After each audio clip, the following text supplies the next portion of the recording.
Hi, everyone. Welcome to the Bootleg, a Tennessean high school football live show where we talk high school football every week.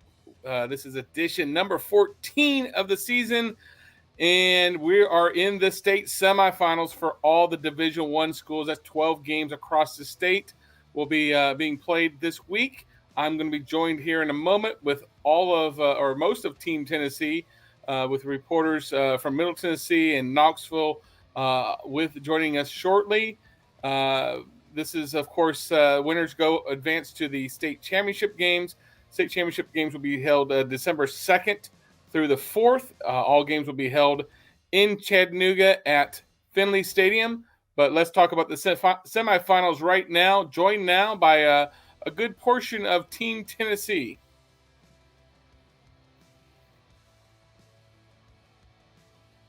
Hi, everyone. Welcome to the show. It is Turkey Week, also known as semifinal week here in Tennessee. I hope everything is going well. I know it's a quick week for us and then a long weekend with high school football. So we're about three topics. We're going to mix it up a little bit. We're going to first talk about the game that you're going to this week. I know, Darius, we'll skip over you for this one just because you're going to be at a high school basketball game, I believe, on Friday. So we'll skip over that, but we'll include you with the other 2 points we'll talk about. So, Joe Spears, where are you going Friday night? I will be at East Nashville for the 3A matchup between Dyersburg and East Nashville. I've seen a lot of East Nashville lately. They're playing really good football. Darius saw them probably play their closest game in a while last week. White House gave them a game there late, but East Nashville is just making history this year. I mean, first region championship, first time they've been to the semifinals. A lot of it has to do with their defense. Their defense has played really well, and I think you look at their non-region schedule, that's really prepared them for this. Offensively, you got Zach Beard and Marion Ford and a healthy Willie Wilson just kind of lighting things up right now. You got a tough matchup, though. Dyersburg's undefeated. They beat Covington twice. This is a Dyersburg team that's playing really, really good right now. They kind of won that Covington game last week in dramatic fashion. So I'm kind of expecting a defensive shootout or a slugfest right here, actually. I think both defenses are going to step up, slow the offense is down, but it should be a really good game. Help me out, Joe, and you may not know this off the top of your head, but didn't Dyersburg move down from maybe 4A this year? Yes, I believe so, because they played from when I was in Jackson. They played Haywood a lot out there, so yeah, they've moved down to 3A. There's been a good transition for them to get this far. Of course, East Nashville already beat one team in White House that was in 4A a year ago as well. So very, very big, interesting game. Cecil Joyce, as if we need to ask, where are you going to be Friday night? I have a game Friday night. I was going to be recovering from eating turkey, so I didn't realize. I better plan ahead. I'll be going to Maryville, where I've gone every other year for the last 6 years. Should be a great game. I think everyone statewide is very aware of Oakland and Maryville's post-Thanksgiving tradition in the 6A semifinals. This will be the 8th straight semifinal meeting between the two teams. The home team has won every one so far since 2014, I believe it was. Should be a great game. As usual, you have a lot of offense on both sides. You have a 1,500-yard rusher. At Maryville, you have a 1,200-yard rusher at Oakland. Both quarterbacks have thrown the ball well this year. The defenses have played well, so I expect a full stadium at Maryville. I expect a big home field advantage for them as well. Oakland has allowed 12 points total. I take that back. 19 points total in 3 games against Maryville in the semifinals the last 3 years. So Oakland's defense has stepped up, but they have to find a way to win on the road, which they haven't done yet. Yeah, winning at Maryville, and I know you'll have something later in the week about that. Winning at Maryville, I think as they call it, is a tough task. Emily, you can chime in for a minute here too if you want on this, how dominant this Maryville team has been. Obviously, you've seen them up close. Coach Derek Hunt does a great job there. But what's your thoughts on from what you've seen of this Maryville team? Yeah, I think the Maryville offense gets a lot of credit, as it should. Carson Jones has completed 21 straight passes, has not had an incompletion in his last 2 playoff games. But Maryville's defense is pretty incredible. They really don't let much through. They played against a West offense that I've seen put up a ton of points for teams and that I personally think is really good, and I'll talk about that in a minute. But they held them to just 14 points, and West only scored after they had taken out most of their starters. So even against a team like Oakland, I expect that defense to anchor them and to keep them in that game. Okay, and I think a lot of us. I was actually at the game last year when Oakland just blew out Maryville, and for Oakland fans or people that were at that game to think about that game, like, oh, they're just going to blow them out. This is not the same Maryville team. I think this team has really stepped up and been a lot better. I think there's a lot of people who are thinking this is going to be a lot different game than a year ago. So let's not, for those that think, oh, they blew them out last year, they're going to do it this year because they still have the same running backs and all that stuff. Well, they got a lot of different pieces as well. I mean, that offensive line has been retooled at Oakland, and so is the defense, and Maryville has gotten a lot better with all that said too. So this is still a pretty young Maryville team, regardless of how much better they've gotten. So if someone's going to beat Maryville, they better do it this year. Yeah. So, but they do lose your quarterback, which Carson Jones going to play at Furman next year. Some guy named Quarles, I think, coaches there, and I'm not sure who he is. I forget kind of where he was, but anyway, I will be at Hendersonville. Hendersonville Commandos are hosting a Summit Spartans in a 6A semifinal. Looking forward to this. I think Summit's won like 24 straight, going back from last year. Of course, they're 13-0 this year. Everyone knows about the Wade twins, Destin and Keaton, but Brady Pierce continues to make believers out of everyone. I mean, if he's probably two or three inches taller, he's probably wanted by about every Power 5 school in the country. It's amazing. Well, 2 inches or 3 inches can do that to you, but I mean, all he does is make plays. That's the one thing I do know. But speaking of making plays, you got Ellis, the best name in high school football. Yes, Ellis. Cecil, where did he go to middle school? Ellis Middle School. He did. That's no lie, folks.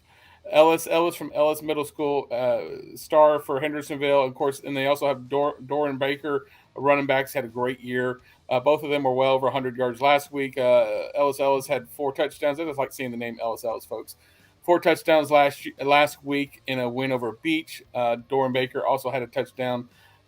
This is going to be an interesting game. Hendersonville gave Ravenwood a pretty good game in the regular season, about week 8, week 9, somewhere in there.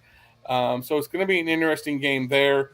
I think most people think Summit should roll, but can't look past that home field advantage there. Really quick game. I think this is a game where maybe this is why I picked it. I think this game is over maybe by 9-10 at night. That's going to put them on the clock. Neither team wants to really throw the ball a lot. Of course, Hendersonville's a wing T offense. They only want to throw it, maybe 5 to 10 times a game at the most. Probably about 5 to 8 times. If it's unless they get behind, they have to throw. Summit does its best work running the football with Destin, Keaton, and in company there. So maybe that's why I picked that game. I think it might be a quick one. So I'm going to go with a bold semifinal or a semifinal prediction. Folks, opening this up to everyone. You don't have to make a prediction about your game, but this is for among the 12 semifinal games. Go ahead and make a prediction. I'm going to start with Joe Spears. I'm going to get a lot of hate from my people out in West Tennessee.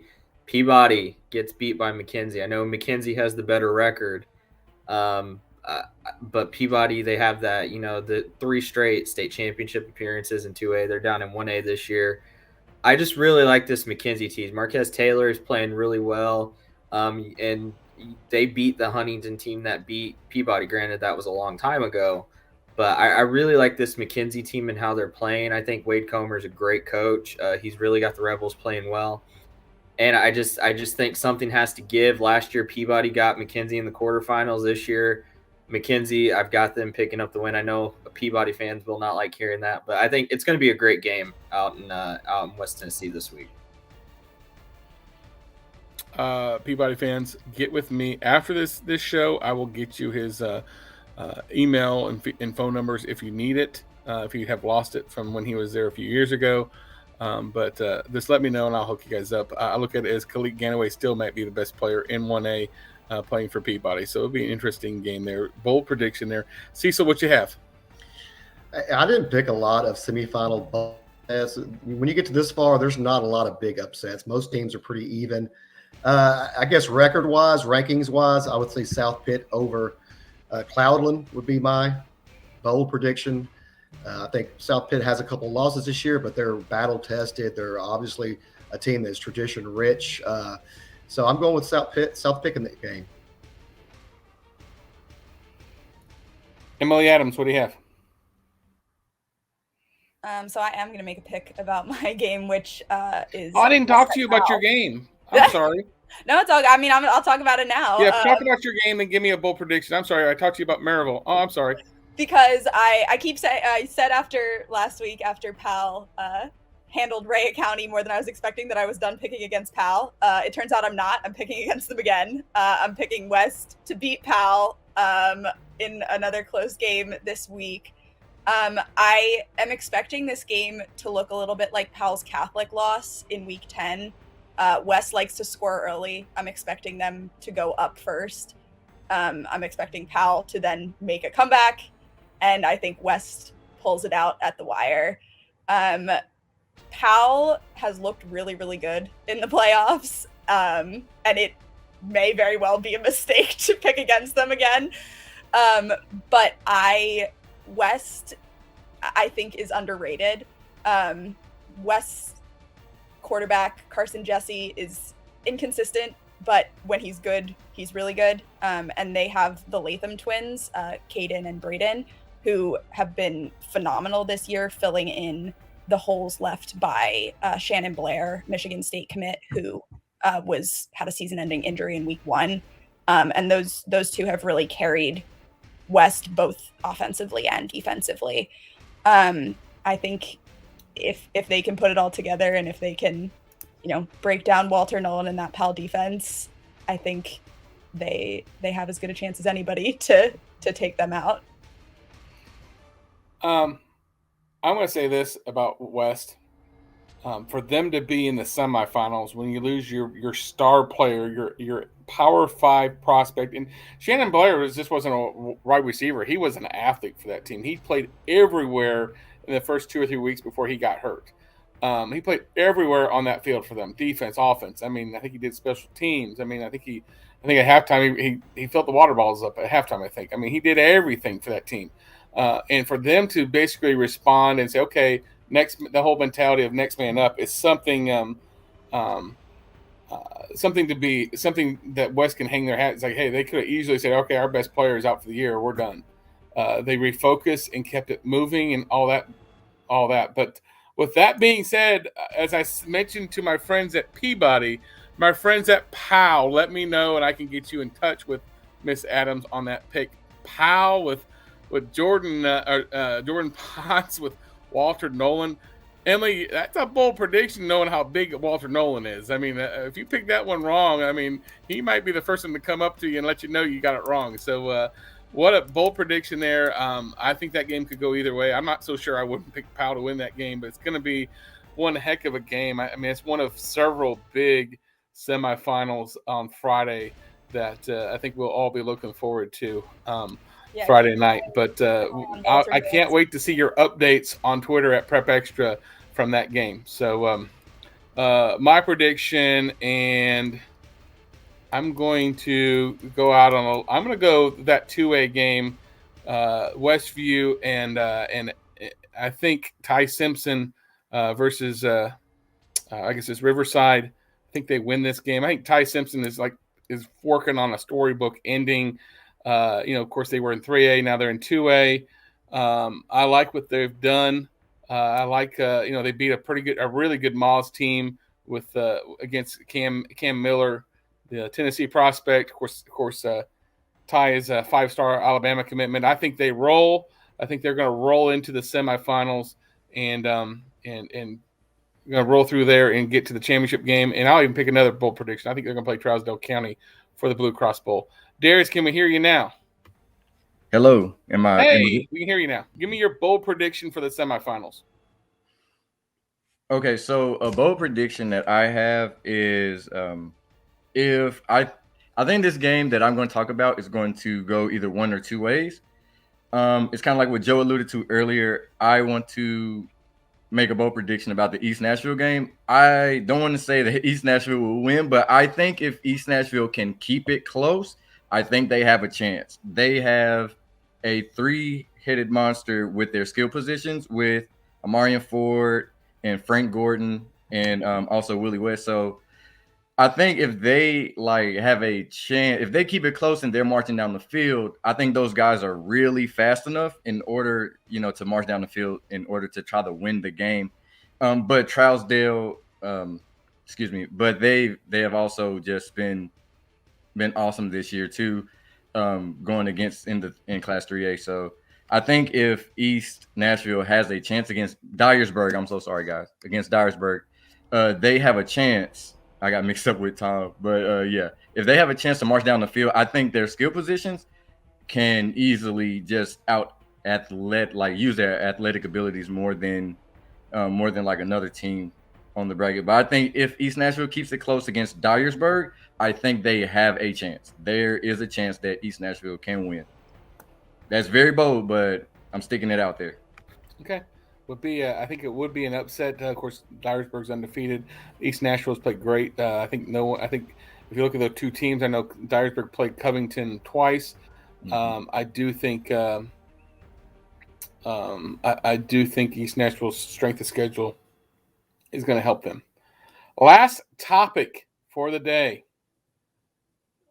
If you are like me, Friday night on the sidelines at a high school football game, you probably froze.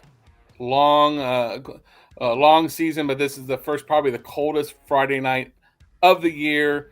Luckily, there was no rain, but there was a lot of cold weather. And one tip I will tell you, and I'll tell my friends on this show: make sure you have a charged phone charger brick ready to be plugged in, because a lot of times that cold temperatures will just make a cell phone die quickly. I actually had two phones go just about dead by halftime, and did not have a charger brick with me. I had to go out in my truck and dig it out of my bag. Luckily I had them in my bag. So that's a little pro tip there. Always make sure you have that little charger brick handy with a cord ready to charge. Emily Adams, how did you stay warm Friday night in Greenville? Well, I think it's a little bit easier for me than for all of you, because I am coming down here off of living in the Northeast my entire life.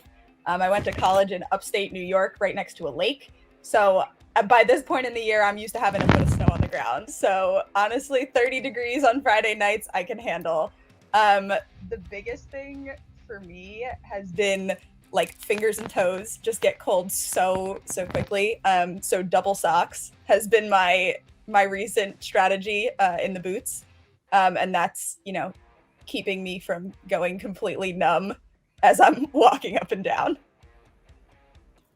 And do you have gloves on, or have you figured out how to write tweet during a game with your gloves? I have just been suffering with shoving my hands in my pockets in between plays. But it is reaching the point where I may have to break out the digital touch gloves and see if I can get them to work. Okay. Cecil Joyce, what's your tip? I have the digital touch gloves, but it's still difficult to video and write on paper. And I'm still an old school paper guy when it comes to keeping stats. So I'm with Emily. I like to just keep my hands near my hand warmers in my pocket as much as I can between the timeouts. Always find the big heater on the sidelines at halftime. The team's not huddled around it because they're in the locker room. So that's always a good place to hang out.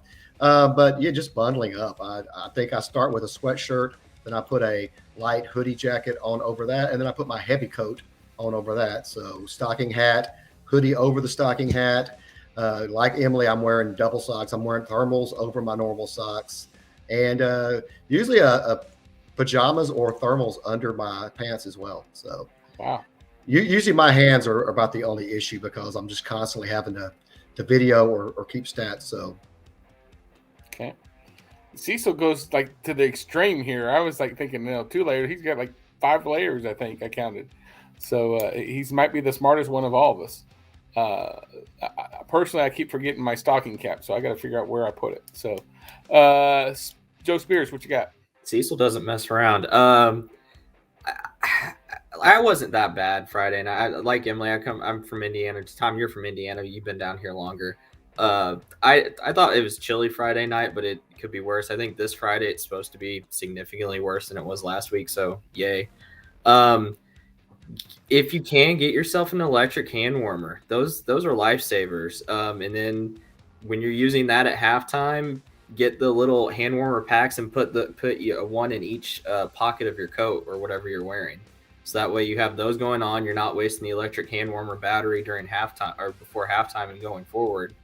That's really the best thing. Then layer up, wear a hoodie or two, and then a coat if you have to. But yeah, I mean, this Friday I will definitely be doing that.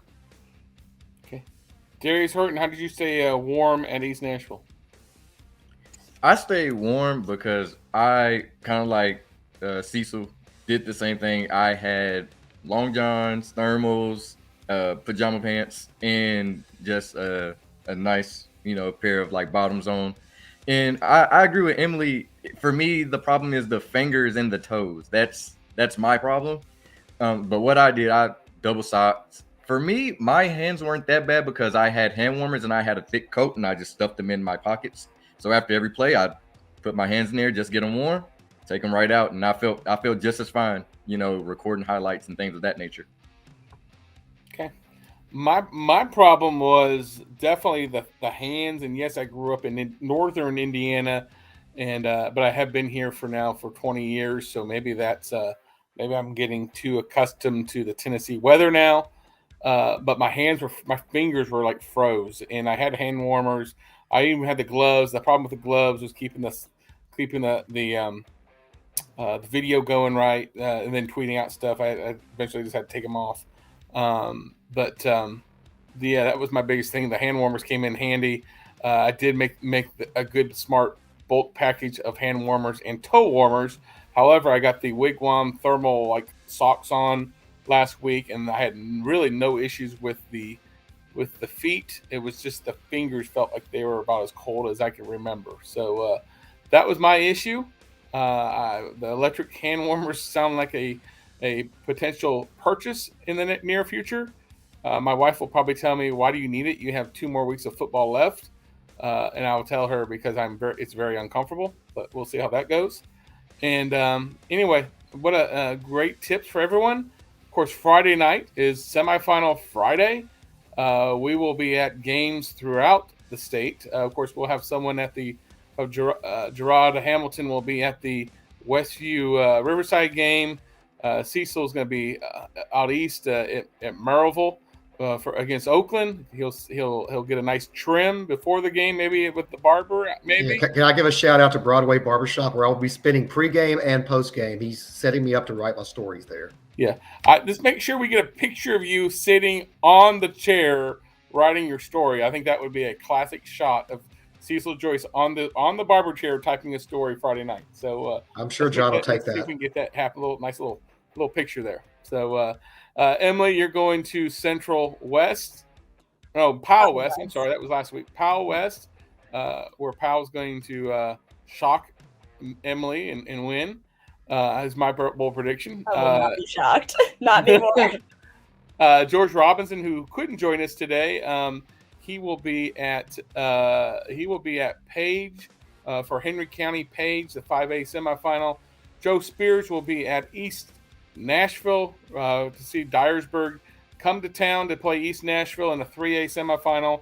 And again, I will be at Hendersonville, where Summit, last year's 5A state champions, goes on the road up to Hendersonville in what should be a really good semifinal. I think all of us have great semifinal games. Of course, you'll see all that coverage on our respective websites. Of course, Prep Extra will have all the East Tennessee updates. Cecil will take care of take care of Oakland, updates, and of course Joe and myself and George will handle all the local games here in town that we're able to staff. I want to thank everyone for joining us. Next week we will have 6 state championships, or excuse me, all the state championships. And folks, I'm going to tell you right now what the topic's going to be about. We're going to have all these guys run through all 9 other state championship predictions, and we will write every one of them down, and we will be able to see who knows their high school football state championships after next weekend. So no pressure on y'all, but that's what we're going to talk about next week. It'll be a great show, and 2 more weeks of the high school football season, 2 more shows for us. Take that back, maybe about 2 more shows, and then maybe a special recruiting show. That's it for this week. Thank you for joining us on the Bootleg, of course, presented by Farm Bureau Health Plans. We cannot do this show without their support. Of course, they are also our sponsor for the our area sports awards shows, the shows in Knoxville, Memphis, and Nashville. We thank them for their support, and that show is a great show at the end of the year. More details to come later on when we have dates finalized. We'll see you next week on the Bootleg.